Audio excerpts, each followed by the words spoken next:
Let's dive into this incredible story of how one tiny, secret bullet didn't just change a single battle. It completely shattered a myth and really rewrote the entire rulebook for armored warfare. Okay, I want you to picture this. It's September 19th, 1944. We're in Arracourt, France. A thick, soupy fog has just swallowed the entire landscape. You can barely see your hand in front of your face. The air is just electric with tension. It's only been a few months since D-Day, and the Allies are pushing hard, deep into enemy territory. And the Germans? They are desperate to throw them back. Now, for an American tanker buttoned up inside a Sherman, seeing the silhouette of a Panther emerge from that mist, well, that was pretty much a death sentence. The Panther was an apex predator.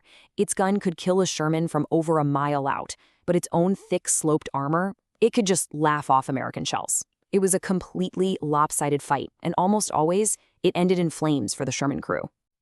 But on this one foggy morning, something impossible happens. An American gunner takes a shot, and instead of the shell just bouncing off harmlessly, the German Panther erupts in a massive fireball, its huge turret literally ripped from its hull.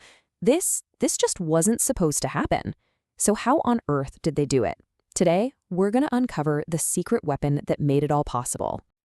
To really get why that moment was such a profound shock, we have to rewind a bit, back to the summer of '44, and understand the massive crisis that Allied tank crews were facing. You see, American intelligence had made a catastrophic error.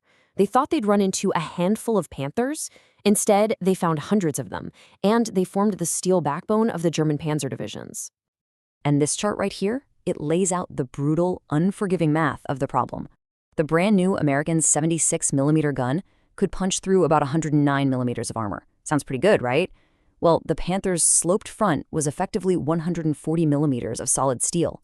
The American shells simply couldn't get through. And worse, the Panther could pick off a Sherman from 2,000 meters away, long before the Sherman was even in range. This wasn't a fair fight, it was a slaughter. And this problem went all the way to the top. When the Supreme Allied Commander himself, General Eisenhower, got these reports, he was absolutely furious. He'd been promised that this new 76mm gun would be the answer to any German tank. And this quote, it just perfectly captures his shock, his anger, realizing that his men were being sent into a fight they had almost no chance of winning. So the crisis demanded an immediate solution. But you can't just design and build a whole new tank overnight. That would take way too long. The answer had to come from somewhere else, and it came from this brilliant combination of metallurgy and pure physics. And here it is. This was the answer, the M93 high-velocity armor-piercing round. We'll just call it HVAP. The idea behind it was as simple as it was genius. You take a small, incredibly dense and hard core made of tungsten carbide, one of the hardest substances they had, and then you wrap it in a super lightweight aluminum body. So how did this strange little bullet work? Well, because the whole projectile was lighter, it flew out of the barrel over 30% faster than a standard shell. We're talking over 1,000 meters per second. Then the magic happens. When it hits the target, that soft aluminum casing just vaporizes, and it focuses all of that insane kinetic energy onto that tiny tungsten core. It was basically like hitting a steel wall with a hypervelocity needle. It just punched right through. Now you're probably thinking, okay, this sounds perfect. This is the silver bullet for the Panther problem. So why wasn't every single Sherman tank loaded to the gills with these things?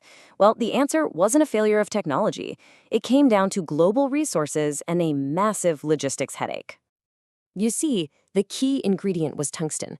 And back then, the vast majority of the world's supply came from one place, China. Just think about the challenge of getting that critical material all the way from China to factories in the United States in the middle of a world war. And it wasn't just for bullets. Tungsten was needed for everything: machine tools, armor plate, you name it. It was an incredibly scarce strategic resource. And that scarcity leads us to this number, which is just staggering. By early 1945, even after they'd ramped up production for months, the average Sherman tank crew was allotted just 5 of these special rounds. That's it, 5. Can you even imagine the pressure on that gunner, staring down a Panther, knowing you have exactly 5 chances to save yourself and your crew? Okay, so now, let's go back to that foggy morning on September 19th.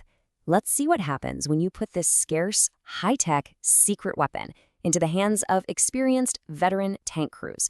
The Germans were about to get a surprise they would never, ever forget. Here's the thing. The victory at Arracourt wasn't just about a magic bullet. It was a complete systemic failure for the Germans and a textbook win for the Americans. The German Panther crews were mostly rookies. They just charged blindly in a long column right into the fog, with no recon whatsoever. But the U.S. 4th Armored Division, led by a guy named Lieutenant Colonel Creighton Abrams, they did the opposite. They used the fog as a weapon, setting up ambushes, waiting, saving those precious 5 HVA Perion rounds for the perfect kill shot. And even more important, they fought as a team, coordinating with their artillery and air support to create a complete killing system. And the outcome? It was absolutely shocking. The technologically superior Germans lost around 86 armored vehicles. The Americans lost only 32. Arracourt taught everyone a huge lesson that day. A superior weapon, if you use it badly, will always lose to a superior system of tactics, training, and teamwork. That secret bullet was the tipping point, but the victory, that belonged to the entire American combat system. And the impact of this one battle didn't just end that day. Not at all. It planted a seed that would completely change the future of armored warfare forever. For the German Panzer crews, the biggest blow wasn't even the loss of all those tanks. It was the shattering of their myth of invincibility. For years, they believed that as long as they kept their thick front armor pointed at the enemy, they were untouchable. But the survivors of Arracourt came back with these terrifying stories of Sherman shells that could now punch right through them. That fear, that psychological blow, it made them hesitant, it cost them the initiative, and it changed how they fought for the rest of the war. And what's really amazing is that the core principle behind that little HVAP round is still the heart of modern anti-tank ammo. Today's main tank-killing round is called an APFSD. And guess how it works? It fires a hypervelocity dart of tungsten or depleted uranium that sheds a light casing to focus all its kinetic energy on a tiny point. It's the exact same idea, just 80 years later and a whole lot more powerful. And that brings us to the final incredible legacy of this story. Remember the American commander at Arracourt, Creighton Abrams? Well, he went on to become the chief of staff of the entire U.S. Army, and the lessons he learned in that foggy field, that well-trained crews, smart tactics, and combined arms are more important than just having the thickest armor. That philosophy completely shaped American tank doctrine for the Cold War. And in 1980, when the U.S. unveiled its new main battle tank, they named it the M1 Abrams in his honor. The lessons of Arracourt are literally baked into the DNA of that tank. So, in the end, this story teaches us a powerful lesson. Technology is crucial, of course, but it's only one piece of a much, much bigger puzzle. The real victory at Arracourt didn't belong to the Sherman tank, or even the secret bullet. It belonged to the well-trained soldiers and the incredibly efficient combat system that supported them. And that leaves us with a really important question, one that's just as relevant today as it was in 1944. In any conflict, what really matters more?